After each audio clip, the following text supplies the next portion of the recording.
What's up, guys? It is Marf. It is June 11th, 2018, and today I'm going to go over this historic meeting between Kim Jong Un and Donald J. Trump.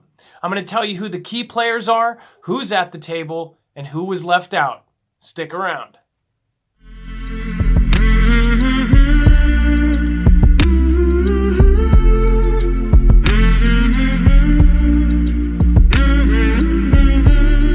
President Trump touched down in Singapore, pronouncing that he is feeling good about the prospects of his meeting with Kim Jong Un.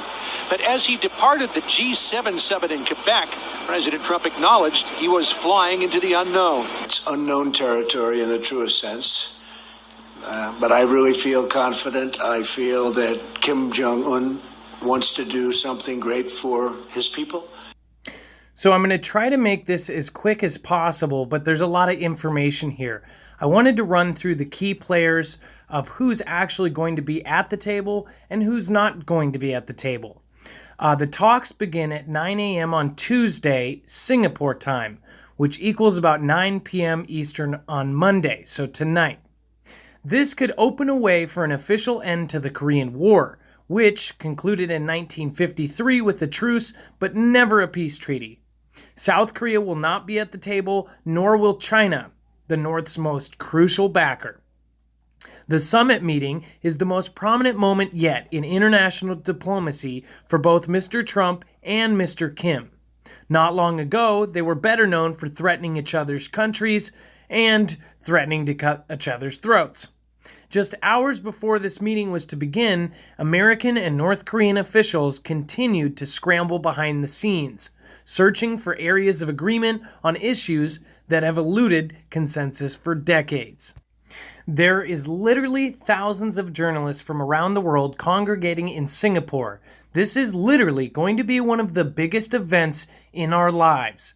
Now, there's the bad stuff like 9/11 and all these kind of events.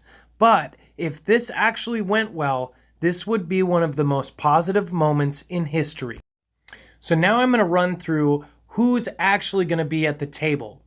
So first off, we have Donald J. Trump, Commander-in-Chief, Hair Extraordinaire. Now, he originally canceled this meeting, and I'm going to actually go over the reason why he actually canceled it in just a moment. So his right-hand man at this meeting is going to be Mike Pompeo, Secretary of State. Mike actually visited North Korea over the Easter weekend while still in his role as CIA director, meeting with Kim Jong Un to begin planning for the summit. Then, last month, he returned to the country for another meeting with Kim as Trump's new Secretary of State. Pompeo also met with Kim's senior advisor, Kim Yong Chol, in New York and in Washington, D.C. And Kim Yong Chol, I'm going to go over in just a second. So secondly, on the American side is John Kelly, Chief of Staff. He is actually the one that greeted Kim Yong Chol during his visit to the White House last month and is one of 4 Americans in the meeting. The others are Trump, Pompeo, and the translator. Number 3 on the American side is Sung Kim, U.S. Ambassador to the Philippines. He's actually a U.S. ambassador to South Korea during the Obama administration. He led the advanced talks with North Korea in the border village of Punamjom. He's been a veteran diplomat on the issue of North Korea for over a decade. And last but not least, we have Matt Pottinger, the National Security Council Senior Director for Asia. He's a former journalist and U.S. Marine. He's actually the one that accompanied Pompeo on his trip to North Korea in May. And he actually implied to White House reporters last month during a background briefing that reinstating the summit after Trump canceled it would be nearly impossible. Trump later accused the New York Times of quoting a senior White House official who doesn't exist. So now I'm going to go over the North Korean side. There's only 4, so this should be pretty quick. So the first and main person that's going to accompany Kim Jong Un is his sister, Kim Yo Jong. She came into the global spotlight earlier this year when she attended the Winter Olympics in Pyeongchang, leading the North Korean delegation at the Games. She acts as her older brother's assistant at times, having hand-delivered letters for him to South Korean President Moon Jae-in. Second on the list for the North Korean side is Kim Yong Chol, who I mentioned earlier met with Pompeo in New York last month before heading to the White House. He's the vice chairman of Central Committee of the Workers' Party of Korea, and he actually hand-delivered a letter from Kim Jong Un to Trump.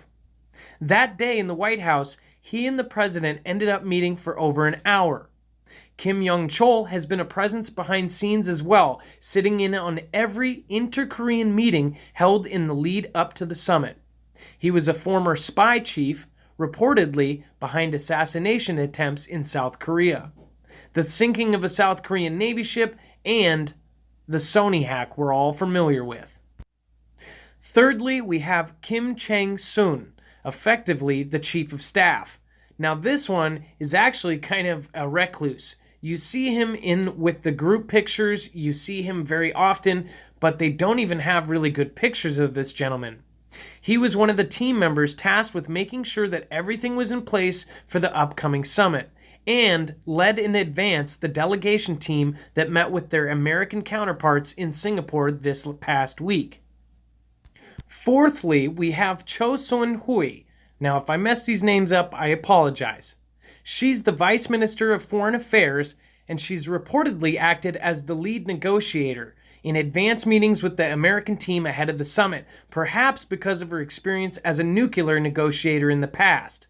Now, Choe Son Hui had a brush with the spotlight a few weeks back when she actually drafted a statement calling Vice President Pence ignorant and stupid.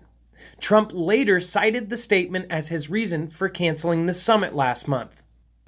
So lastly, we have Kye Gwan, the Vice Minister of Foreign Affairs. This guy has actually been the chief nuclear strategist for decades. He authorized the letter responding to Trump's decision to cancel the summit, saying North Korea was still waiting to, quote, sit down face-to-face with the U.S. and resolve issues anytime in any format. Basically saying, anytime, any place, bub, let's go. So those are the main key players at the table at this historic summit. So I hope that helped you guys kind of get a feeling of who these guys are and who they picked for this very, very important moment.